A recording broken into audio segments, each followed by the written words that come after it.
Greetings, students, strangers, and anyone in between. Mr. Shea here. It is a May Day. It's a rainy May Day, that's the right word. And we're drinking some tea because it's going to keep us warm and happy. So, today we're looking at women's lib and environmental activism, which for my students, it has been a bit since our last video, but really gets promoted by these anti-war and civil rights movements that we see in the 1960s and early 70s. So let's jump into it. So first off, feminism is the driving factor when it comes to the women's lib movement. So just to be clear what feminism is, this definition here, this definition here, there we go, is really a great one. It's simple. You are a feminist if you believe in equality for men and women. Now, that said, first wave feminism is more focused, which is we've already looked at, early 20th century, on the right of women to vote, as well as to have some more legal rights as well. Second wave feminism, which was what this is more focusing on economic equality, as well as sexual and reproductive rights. Modern day feminist movement looks at a variety of other things, but we'll be getting to that a bit later in the year, namely the last week of the year. So, what's going on in the 60s and 70s? Well, one of the big problems that arises is economic pay gap. In 1962, the Kennedy administration starts to look into the economic inequality that exists in the United States and starts to promote this as something that they want to improve. If you look at the graph on the right, certainly things have changed for the better, but there are still pretty large gaps when it comes to the earnings of men and women. What the Kennedy Commission wants to do is reduce that gap. However, if you look on this graph right up here, there are still in today a lot of gaps when it comes to certain professions. This is something that has been improving over the last 50, 60 years since the government has started to address this. However, it is still a problem today. So not a win, but definitely an improvement. One of the biggest organizations that's working on this is called NOW. What NOW is fighting for is a few things, but one of them is this idea that with more childcare, women that do have children are able to get to work. So they are fighting for the government really providing some of that childcare, not necessarily free, but making it available for women to take advantage of. Another thing that they're fighting for is this. If you look at this image here, there were advertisements that were specifically geared towards men or women, which discriminates against men and women when it comes to those specific ads. So one of the things that NOW was able to win was making this practice illegal. And really one of their agendas is bringing all of this to the forefront and bringing this into the national conversation. And other people that are bringing this into the conversation so that can be addressed are these two women here, Betty Friedan and Gloria Steinem. Betty Friedan, the book on the left, was published in 1972. That's probably not right. 1957. However, this is what really starts this conversation and much of this movement. Betty Friedan interviews 100 women and asks them what their lives are like. And what through those interviews comes out is that women are generally unhappy with this role as a housewife. They want to control their own identity, which means they want to define themselves and not simply be known as a mother. And it really pointed out how women's lives had changed since the 20s and 30s. My students, if you remember, in the 20s, women were really independent. They're out smoking and dancing and wearing fun clothes and truly trying to decide their own destinies. However, things changed by the 40s and 50s and into the 60s. So this book in particular really brings that awareness to a lot of women that other people are feeling the same way as they were. Because in many cases, this being a housewife was isolating. So this brought to the forefront and national attention what women were feeling and had been feeling for a while. So between these organizations and these women, Gloria Steinem, forgot to mention, she is this woman pictured here on the right, and her focus was really looking at how women could get involved in politics and in the media so that these topics would continue to be discussed because they had roles of power. And in the end, while we can't say this was women are now, their lives are great, it has continued in the last 40 years since this movement began. And Gloria Steinem, she wanted women in politics just last year. In 2018, the most women ever were voted into Congress. So a lot of these movements, the results of them are still being seen today, which is really encouraging. One of the other effects or main events in the women's lib movement that comes out is the Roe v. Wade Supreme Court case decision. This is probably one of the most controversial court case decisions.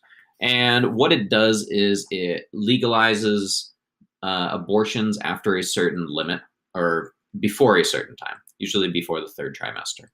Now, this has been, if you look at this graph here, the fluctuation of opposition and support of this has grown, has waned, and is going to be something that you as students and anyone else out there are going to continue hearing debates on for the rest of your life.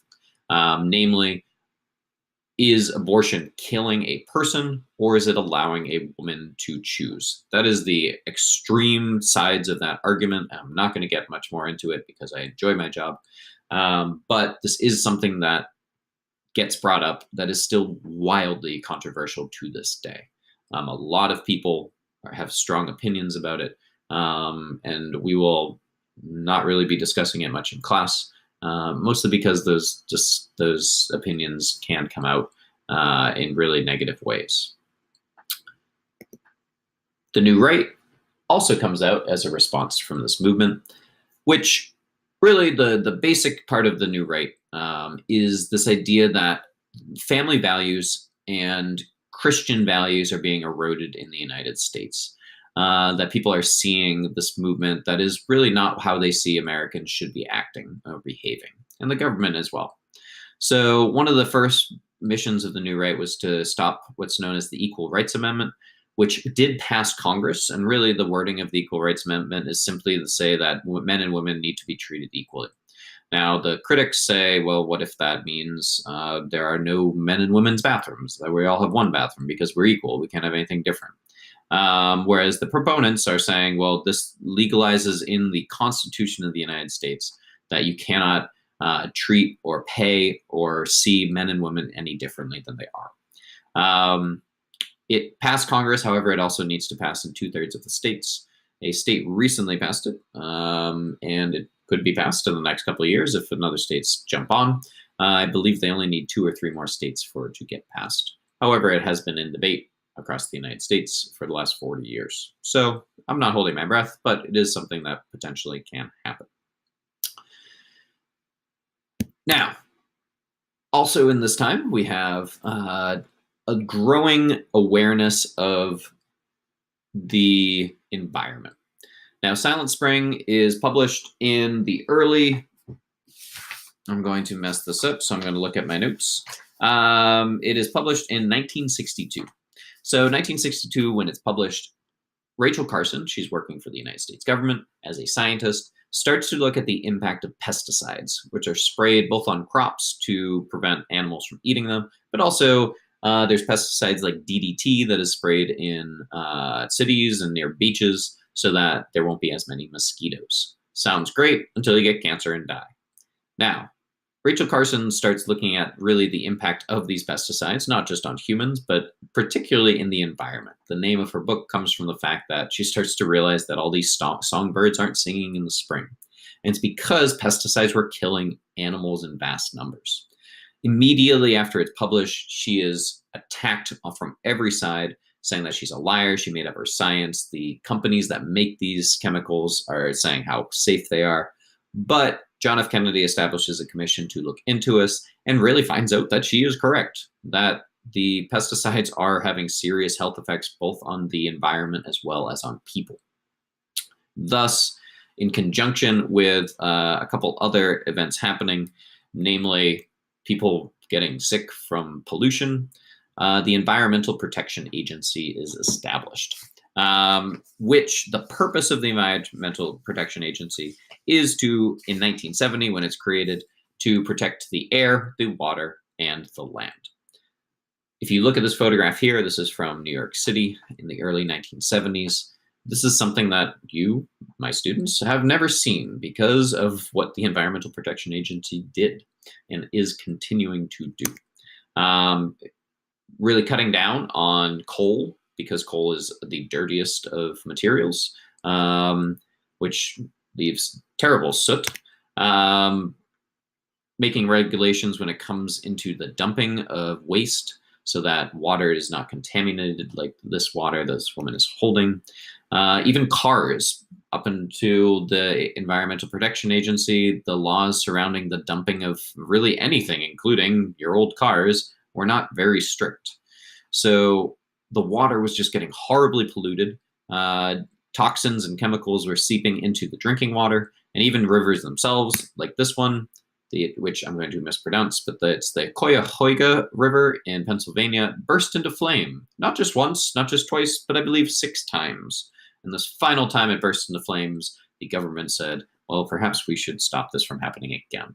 Thus, they started to regulate how companies could dump their waste, so that people would not get sick or rivers wouldn't catch on fire. Sorry, fish.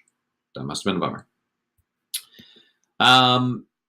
So with this Environmental Protection Agency, there has been tremendous gains that the United States has made to help protect our people and our lands. And one of the other big moves when it comes to the environment is the 3 Mile Island. Now, nuclear power, when it came out, was initially and still is promoted as one of the cleanest forms of energy there is. As clean as solar or water power.